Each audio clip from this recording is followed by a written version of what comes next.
Hello Libra, Sun, Moon, Rising, and Venus signs. Kamusta kayo? Sana po'y nasa mabuti kayong kalagayan. Welcome back po sa Star Tarot. Kung bago kayo rito, welcome din kayo. Thank you sa inyong support.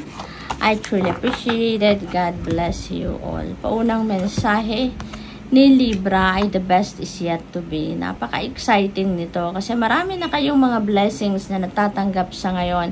Pero meron pang isang bonggang-bongga, no? Or marami pang bonggang-bonggang kaganapan na mangyayari sa inyo dito in the future. So, but this is a very beautiful promise para sa inyo. Kasi ngayon, may little successes na kayo. Marami na magagandang bagay ang maaaring nangyayari na sa inyo sa ngayon. At meron pang parating, no? There is a promise na marami pang better things ang mag-unfold sa buhay ninyo in the near future. So what else? We have gratitude. Pray for what you need, but be grateful for what you already have received. Ayan. So this is a beautiful reminder, no? Na habang nagdadasal din kayo na kung anong kailangan ninyo, ano yung gusto ninyo, wag din kayong makakalimot na magdasal ng pasasalamat sa kung ano na ang meron kayo, no? Kasi the more na nagpo-project tayo ng gratitude attitude, the more na nagpapasalamat tayo sa mga blessings na meron na tayo, na natanggap na natin, mas lalo kayong nagbubukas ng malaki pang pinto para sa mas marami pang blessings, no? Gratitude is like a key, no? Doon sa pinto kung saan dadaan kung ano yung pang mga biyaya, mga prosperity, abundance, good things na ipapadala sa inyo ng universe. So what else? We have self-fulfilling prophecy. Ayan. Take small steps to diminish your worrying. Know it is going to be okay, and so it is. Okay?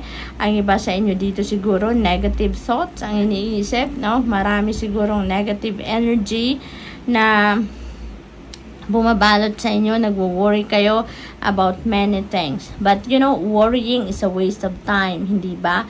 Lalo-lalo na kung ano yung ipinag-worry ninyo, mas ma-magnify pa yan, mas dadami pa. Kasi, lalahanin natin na kung ano yung nararamdaman natin, ano yung laman ng isip natin, yan ang nagmamanifest sa buhay natin. So, kung tayo ay nag-worry, no, mas nag-a-attract tayo na mas marami pang energy, mas marami pang bagay na ipag-worry natin. Kaya, kung meron tayong mga worries, let's lift it all up na lang sa Divine Universe and the rest of our spirit team para tulungan tayo na maging positibo ang ating sitwasyon, matulungan tayo na matransmute yung ating negative thoughts, negative feelings into positive ones. Okay? Para nang sa gayon, positibo ang mga ma-attract natin towards us. So, what else? We have Midas Star. So, napakaswerte ninyo ngayon, Libra, kasi luck is on your side. Ang swerte, no, ay nandito sa inyong horizon. Kaya, let it flow, no? Let it flow. Let the magic happen. Kasi habang ang swerte ay nasa inyong horizon, take advantage of it, no? Kung ano man yung mga plano ninyong gawin, ano mga gusto ninyong isakatuparan, mga plano, mga ideas ninyo, now is the perfect time, no? Para gawin ninyo yan habang ang swerte ay nasa inyong horizon. Isa pa, Libra, mararamdaman din naman ninyo yan na divine timing has come. Kasi, mafe-feel ninyo na kung ano man yung mga plano ninyo kay gaan ng inyong pakiramdam. Habang iniisip pa lang ninyo na isasakatuparan nyo na, habang iniisip pa lang ninyo na i-work out nyo na, no, kung ano man yung plano ninyo, excitement ang mararamdaman ninyo. Excited kayong gawin kung ano man ang gusto ninyong gawin, no? Kung hindi naman tama sa panahon, 'di ba? Mararamdaman naman ninyo na parang maraming din mga blockages, maraming mga delays na nangyayari. So, ibig sabihin lang yan na hindi pa yun ang tamang panahon. Kaya kung itong mensahe na to resonates with you, gano'n ang mararamdaman ninyo, no? Kasi, syempre, this may or may not resonate naman, no, with everyone. Kasi iba-iba tayo ng energies, iba-iba tayo ng vibration, ng frequency. Kaya, sa iba, hindi ito magre-resonate, sa iba magre-resonate. So, kung ito ay nagre-resonate sa inyo ang mensaheng ito, no, mararamdaman ninyo na ito na ang tamang panahon kasi everything will fall into its right place. No? Iniisip nyo pa lang ang plano ninyo kung paano ninyo sisimulan. No? Excited na kayo at may mga opportunities na lalapit sa inyo dyan. Okay? What else? We have discernment. Follow your intuition. Okay? Sundin ninyo kung anong bulong ng iyong intuition. Kasi yan ang tutulong sa inyo na makarating kayo doon sa kung ano man yung dapat ninyong marating. It will lead you, no, to where you need to be. It will lead you to the right direction, yung ganon. Kaya, ngayon na on point ang iyong intuition, gawin nyo na. No? Sundin ninyo yan. What else? We have all is in perfect timing. Yan. So, most likely talaga, no, ito na yung tamang panahon. Sabi dito, this is it. It's time to take action now. No? I will be here to help you every day, every step of the way. Yan ang promise sa inyo ni Archangel Michael. So, you know what, Libra?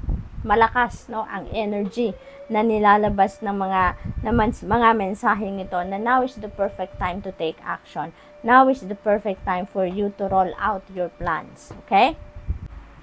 So, what else? We have change is coming. Alright? Meron talaga mga pagbabagong parating sa inyo. Magbabago na ang inyong sitwasyon sa ngayon. And that is for the better, no? That is for the better. Maraming opportunities ang dadating sa inyo dito that is going to, to open up doors para sa inyo, para sa isang magandang pagbabago. So, you really need to take action na. Huwag na kayong magpatumpik-tumpik pa. Okay? We have 2 of swords. Ayan. So, may decision making na kailangan kayong gawin sa ngayon. Ano? Maaring related yan dito sa pagte-take action ninyo. Kasi pwede rin na meron kayong choices na pagpipilian dito which way you are going, which opportunity you're going to take. Ano? Kaya maaring may pagpipilian kayo dito. So, what else? Star energy, beautiful. Patungo kayo dito sa pagtupad ng inyong mga pangarap. Patungo kayo sa pag-manifest ng mga heart's desires ninyo. There are new beginnings coming your way as well. Dito, Libra.